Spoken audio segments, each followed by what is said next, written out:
BRS నేత Sridhar Reddy హత్యపై DGP రవిగుప్తాకు BRS నేతలు ఫిర్యాదు చేశారు. నాగర్ కర్నూల్ బీఆర్ఎస్ ఎంపీ అభ్యర్థి ఆర్ఎస్ ప్రవీణ్ కుమార్ ఆధ్వర్యంలో గులాబీ నేతలు డీజీపీని కలిసి కంప్లైంట్ ఇచ్చారు. శ్రీధర్ రెడ్డి హంతకులను గుర్తించి కఠినంగా శిక్షించాలని కోరారు.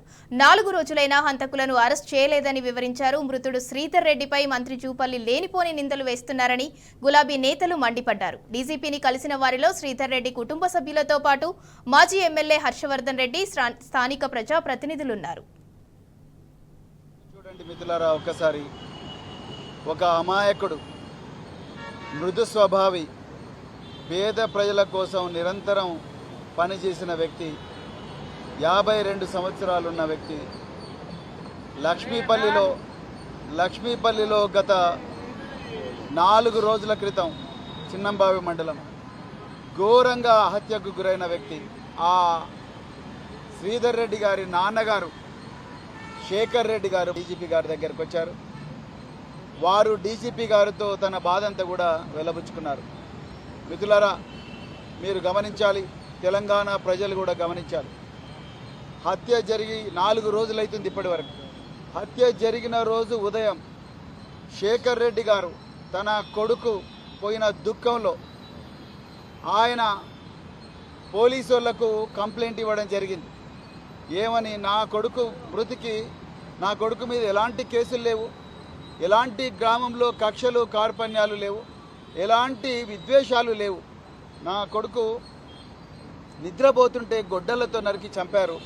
నా కొడుకు హత్యకు కారణం జూపల్లి కృష్ణారావు, మినిస్టర్ ఎక్సైజ్, వాళ్ళ మనుషులే అని చెప్పి కంప్లైంట్ ఇచ్చారు. కంప్లైంట్ ఇస్తే మరి స్థానిక చిన్నంబావి ఎస్ఐ గారు ఆ కంప్లైంట్లో జూపల్లి కృష్ణారావు గారి పేరు తీసేయండి అని చెప్పి ఈయనను బలవంతంగా ఆ పేరు తీసేయించి మిగతా వాళ్ళ పేర్లు రాశారు. ఆ ఎఫ్ఐఆర్ రిజిస్టర్ అయింది. ఎఫ్ఐఆర్ రిజిస్టర్ అయిన తర్వాత మీరు 4 రోజులైంది. ఇది మామూలు స్వాభావిక మరణం కాదు, ఇది సహజ మరణం కాదు, ఇది ఒక ఘోరమైన హత్య, cold blooded murder.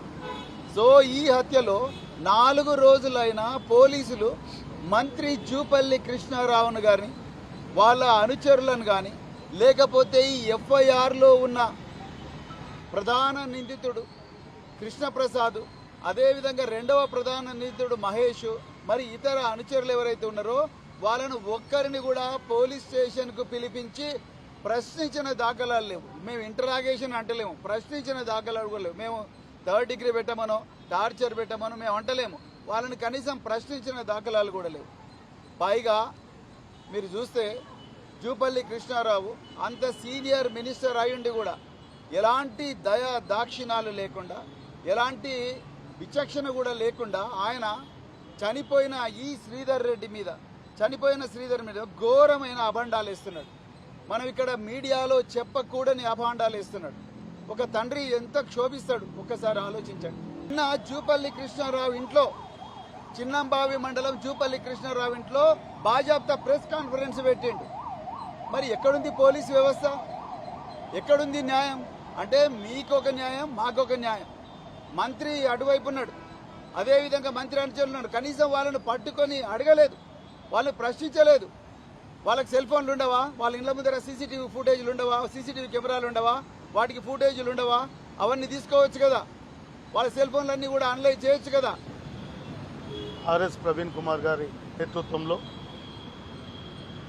Sridhar Reddy గారి హత్యకు సంబంధించి స్థానిక పోలీసుల ఇన్వెస్టిగేషన్పై నమ్మకం లేక పూర్తి స్థాయిలో ఒక స్పెషల్ ఇన్వెస్టిగేషన్ టీమును కానీ, లేకుంటే అవసరమైతే కొల్లాపూర్ ప్రాంతంలో జరుగుతున్న అరాచకాలపై జ్యుడిషియల్ ఎంక్వైరీ వేయించాలని చెప్పి మరి కోర్టు మరి డీజీపీ గారిని కలవడం జరిగింది.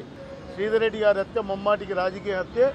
దీని వెనుక ఎవరైతే ముద్దాయిలు ఉన్నారో ముద్దాయిలు బహిరంగంగా ప్రెస్ మీట్లు పెడుతూ విష ప్రచారం చేస్తూ దీన్నంతా ట్రాక్ తప్పించే ప్రయత్నం చేస్తూ ఉన్నారు. కాబట్టి మేము మరొకసారి డీజీపీ గారిని డిమాండ్ చేసినాం. ఏదైతే సంఘటన జరిగిన రోజు ఎక్కువ రెస్పాండ్ అయినటువంటి పోలీస్ అధికారి ఎవరైతే ఉన్నారంటే ఓన్లీ వనపర్తి ఎస్పీ గారు. ఎర్లీ మార్నింగ్ 5:30, 5:40కి ఫోన్ చేస్తే కూడా ఆవిడ రెస్పాండ్ అయ్యారు. కానీ పక్కన ఉన్న పోలీస్ స్టేషన్లో ఉన్న సబ్ ఇన్స్పెక్టరు సంఘటనా స్థలానికి సుమారు 3 గంటలు తీసుకున్నాడు.